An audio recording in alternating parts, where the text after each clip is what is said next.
There is nothing wrong with your internet. Do not attempt to adjust your settings. We are controlling the podcast. We control the squealing and the screams. We can make your heart flutter, your eyes blur from tears, or sharpen your mind to crystal clarity. For the next hour, sit back. We are in control of what you hear. We repeat, there is nothing wrong with your settings. You are about to experience the awe and mystery known as the female mind. You are now entering the Fangirl Zone. Welcome to SyFy Talk on the Fangirl Zone, a podcast where we discuss shows on the SyFy channel and USA Network. I'm Steve. And I'm Sean Fangirl S. And tonight we'll be discussing episode 6 of the event series, The Purge. Okay, first guys, I'm going to apologize about my scratchy voice. And second, oh my god. Yeah. This was crazy. So I'm loving though that the storylines are converging and we're seeing all sorts of just insane stuff happening. Right. And obviously we'll talk about it when we get to the various pieces, but some things I think you were dead on about early on when we were talking about the series. So right. We'll get there, but give us some ratings news. All right. Episode 6 brought in a 0.39 in adults 18 to 49 with 1.008 million viewers, making it the 7th overall cable show for the day.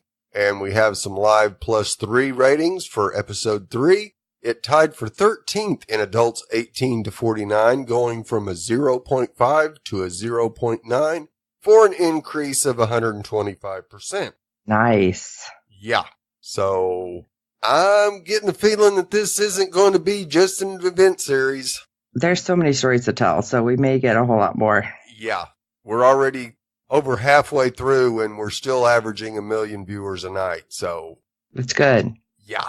All right. Now, SyFy, it never seems to hit like the top 100. I don't know why. Top 150. I don't know either. And actually, I'm not 100% sure episode 6 even aired because that's where I recorded it. Yeah. And I didn't have it. I had to watch it on USA.com. Oh, wow. Yeah. I swear it's on SyFy for my DVR, but I could be wrong. Yeah. Unless they moved it up a night or showed it afterwards because it's been set to record. But of course, with as much rain and storms as we've had down here, it very easily could have knocked the cable out and just didn't record. Yeah. Well, TV. Yeah, I don't know. Now that you say that, I may have watched on USA On Demand. Who knows? All right, why don't we jump into episode 6? I can't believe it's already episode 6 and we only have a couple more. That's right. The Forgotten. Joe remembers the past. Miguel confronts Henry. Jane learns a dark truth about David Riker. Oh, yeah. Okay, well, at least we get more information on our masked man, though. Yes, that was great. And, I mean, everything about this episode was great. It was. Let's start with Miguel and Penelope. And we see that Henry has gotten Miguel chained up directly across from Penelope. He's got 2 witches to burn now. Now, of course, Miguel attempts to convince Henry to kill him and let Penelope go, but Henry's just not buying any of that. He's on cloud 9 because he's got both of them. You know what? He was going on and on. You knew something was going to happen. Oh, absolutely. Especially when he's like, no, because I'm going to hurt you. And then I'm going to basically take her. He's like, I'm going to rape her right in front of you. Yeah. You're going to enjoy it. It's like, oh, God, you know you're going to die. I kept thinking it was still going to be the guy who Miguel knew somehow was going to end up in there and help him. Rex. Yeah. Yeah. Henry. Oh, no, the other Marine. Oh, yeah, his Marine friend. Yeah. Right? Yeah. Henry even goes as far as to point out the similarities between the Purge and the military. Shouldn't have said that. Yeah, I don't think so, dude. And just before Henry cuts out Miguel's eye, Miguel manages to headbutt him and knock him out. He was monologuing. Yeah. Classic villain mistake. Yes. Right up within head reach. Right? You should know if it's so similar to the military, you should keep at least an arm's length, if not more, away from him. Oh, that guy's not trained. No, he's not. He's an idiot. And so Miguel manages to free himself and kill Henry with his handcuffs. Oh, yeah. That was pretty messed up. I was like, oh, I thought Penelope was going to beg Miguel not to.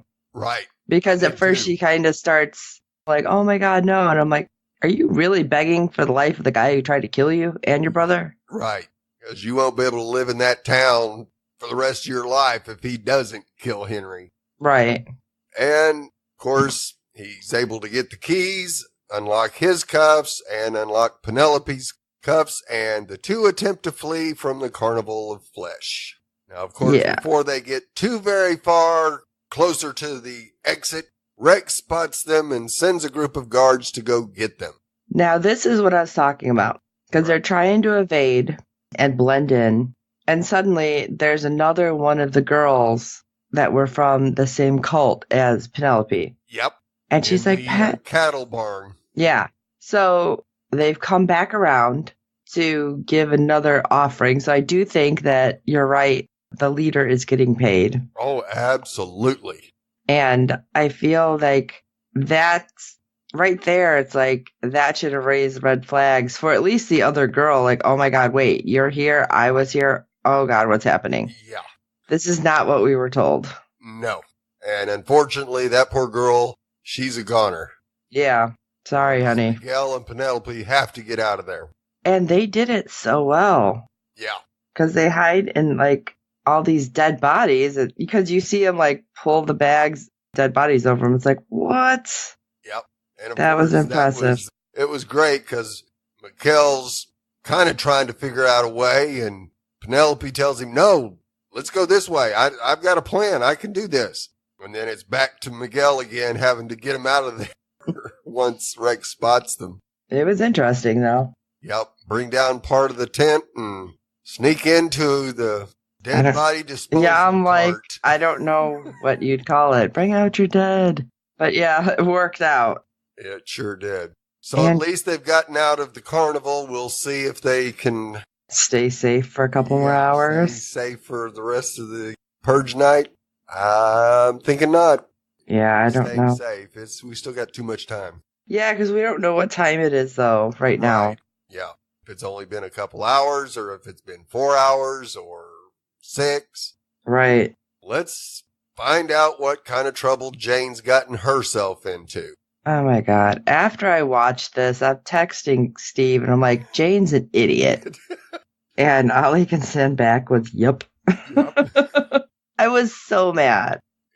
Because she wanders through David's place until she finally finds him.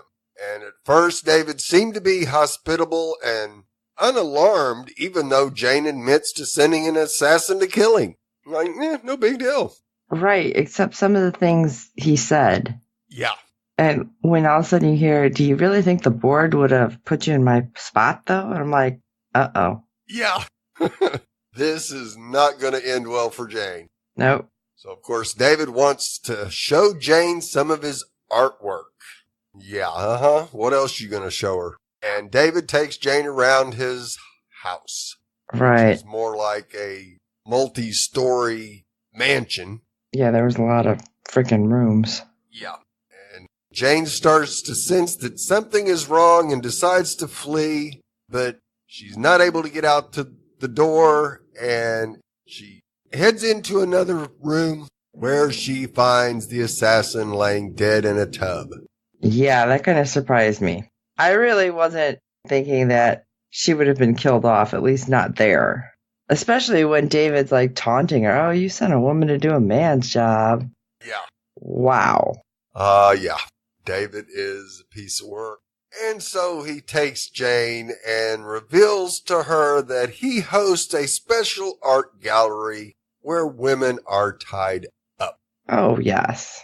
But listen, they can get out alive because it's all over the clothes. There's no penetration. All they have to do is be quiet. Wow. Yeah. Of course, his frickin' line about his dad saying no blacks and no broads. Oh, God. So, you know, this guy's a throwback to... So far back. Yeah. And then the girl who we seen hug David, and was there, but she was participating. Yeah. Because he's like, yeah, you know, she cooperates. That's why she got the corner office. I'm like, oh my God, I want her to burn this place to the ground now. Right. But and then we don't know what's going to happen because all of a sudden. From bad to worse as Jane wants to leave, but nah, you're not going anywhere. As she's grabbed by two of David's security guards. Really makes me wonder what they're going to do. Right. I have a feeling she's going to be chained up like the rest of the women. I feel like somehow she's going to reach out to those matron saints. Let's hope so. I feel like she has to, right? Yeah, but being chained up, I don't know how she's going to get a call to them. I guess we'll find out. Yep, not looking good right now, Miguel and Penelope have a better chance of surviving the night than Jane does right now. True. So let's check in with Rick and Jenna as we see the pair running through the streets after fleeing the Stanton estate. And as they're getting within blocks of their home, they get chased by a pair of women wearing clown masks on skateboards. Oh, and taunting them. I can't even remember what they were saying, but it's like, oh my God, just run. They were picking on Rick real bad. I guess the house, thankfully, wasn't that far away from the Stanton estate. No, though it sure seemed like it was, well, we don't know how long they've been running to get out to their house. I mean, because that cab ride to the Stanton seemed to take a lot longer than their run back, so. Well, I mean, I can see that if it was like one-way streets and everything. Right. Yeah, because you can run anyway. Yeah. So maybe. But also, when they're running to the house and he's trying to open up the gate with his phone, you see the neighbor, the one that they were like, oh, if we did purge. He's sitting there like laughing at them. Right. Hoping that the girls on the skateboards catch him. I'm like, oh my God, what kind of people are these? Yeah. Even people that aren't out purging are wishing that people would get purged. Right. But they do manage to get in safe and sound and locked down again. And of course, Rick confronts Jenna over her lingering feelings for Lila, which of course reminds Jenna to see if Lila's all right. So she calls her. You're not really proving to Rick that he's the most important thing in your world when he mentions Lila and you get on the phone immediately and call to see if she's okay. I was really surprised, like the way they were acting, because all I keep thinking is Rick still has that knife. What's he going to do? And it just felt like he was about to turn on his wife. Oh, no. And of course, they get into some real knockdown, drag-out fights, which Jenna uses Rick's drive and motivation with the NFFA and find out that, apparently Rick grew up on the wrong side of the tracks, shall we say, and doesn't want their child to grow up like he did.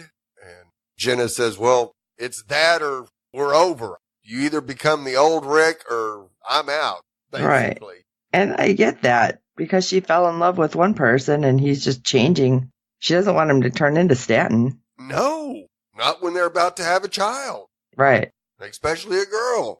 And later that night, Rick apologizes for his earlier behavior, and Jenna calls Lila again, and somebody has picked up her phone and tells Jenna that Lila is dead. I was surprised, but I wasn't 100% buying it because it wasn't the maid that knew Jenna would probably be trying to get a hold of Lila. So just some guy picking up her phone and saying she's dead. Well, that could be anybody in that building, in the Stanton house at this point in time. That's true. But I was surprised that happened. Yeah, absolutely. So, of course, Jenna informs Rick of the news and they share a hug. And then we hear banging and all kinds of racket at the door. Oh, guess who made it? Covered in blood, though. Yeah. She was a bloody mess and had people on her backside. So we'll see how this ends. Right, Whether because Lila will get in, or will she be killed on their porch? right, because they were, of course, super surprised, and it's like, how close is anybody? Right. What do we do? And you know Rick is not going to want to open that door, and Jenna is going to demand it. Mm-hmm. So even though they kind of made up, it doesn't look like it's going to last real long. I guess we'll see. Yeah. So they could end up putting themselves at risk by opening the door. So we shall see. But tonight's flashback is brought to you by The Masked Stranger. Which we finally are getting information, which this is where I said it was interesting because we're getting things converging. Right. But before we get there. Yeah. We find out the Masked Stranger's name is Joe. He was once a successful foreman with a good job and his sick father by his side. And as flashbacks later reveal, Joe is ignored, manipulated, and underappreciated by the management of the company, which causes him to slip into a depression, especially after his plant closes down. Because, yeah, Joe was a pretty beloved foreman of the people that at least worked under him. Yeah. You know, he basically said, hey, if we complete this job today, I'm buying the rounds tonight. And sure enough, they got the job done early. And so you think people liked him. Now, apparently he wasn't real lucky in love because it kind of felt like he had been divorced and was trying to start dating again. And we find out that, yeah, he had a date and he got stood up. So you kind of go, you can see how his life was going pretty decent. And then they closed the company down. Well, they didn't close the company down. They locked the employees out because they were sending the jobs elsewhere. And that kind of definitely started it, as he also begins to day drink. And we see him sitting there just flipping through channels until he finds the pro-purge motivation that he's been listening to. Which was weird because, like you said, how it kind of came back around earlier in, I think, the last episode, it didn't sound necessarily pro-purge. Right. Yeah, So there are it's so parts of it confusing. that doesn't sound pro-purge, but I guess you needed to hear what was before what we actually heard to know for sure what he was talking about. Because, yeah, Right. we just got it, just this one little clip, and we see what Joe's doing. So we go, oh, well, this isn't a pro-purge. This is an anti-purge. Well, no, not really. This is weird. Yeah. It's just like, is it the same person? Did they change their mind? What is going on? Right. And you would think, okay, he seemed to be a good guy, and then he fell into this depression. So is this vigilante move a way for him to do something that he can feel good about himself? Because apparently he hasn't found another job. I mean, Which is weird because the stats, like, I can't remember which movie it was talking about it, originally said that, like, unemployment is basically non-existent. Right. And the economy is doing great. Well, then, if unemployment's non-existent, why are these guys not working? Right. I was confused. Yeah. That apparently is the word of the day for me. Right. Okay, but keep going because I want to talk about the converging of storylines. Right. I'm excited. Yeah, Joe's night is not over as he looks at his app on his phone, which reveals that the next person who needs to be saved is Jane. Huh? Where is that coming from? Does he know her? He can't. There's just no way. So I don't know where this information is coming from. I guess there's got to be probably, I'd almost speculate that it might be a police dispatcher that's got access to all these security cameras on the streets and is just, as soon as they see something going on, they're putting that out there that, oh, this person needs help. I mean, it could be almost an organized vigilante division. Okay, yeah, I can see that. And this app is just a way to help the others know where to go to try to help these people. I wonder if that's what we'll actually see. Yeah, it'd be really interesting to find out if that actually is, because we're on episode 6. Are we really going to get that deep? I mean, we still got to wrap up these stories. Now, of course, if Joe can get in there and somehow save Jane, that's going to be huge, because David's mansion there is quite the fortress, but we thought the Stantons was too, and look what happened to it. That's true. So, who knows? I definitely would love to see him go around with David and put a beat down on him. I kind of want the matron saints there just because I want all those guys branded. Oh, yeah. And that woman. Would be nice if they both showed up at the same time and helped each other get in. And like, I was told this woman needs help, and they could be like, hey, we know her. Yep. Let's do this. And yeah, brand everybody in that room. Right? So yeah, another very nice episode. It was crazy. Yes, crazy good. And now I'm like, come on, next episode. Hurry. Okay.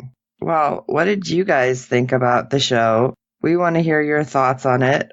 Give us an email at syfytalk@fangirlzone.com. That's SYFY. Go over to our website, fangirlzone.com, and you can find our contacts page, and you can shoot us a message on Twitter or Facebook, YouTube, Tumblr. Like, we're everywhere.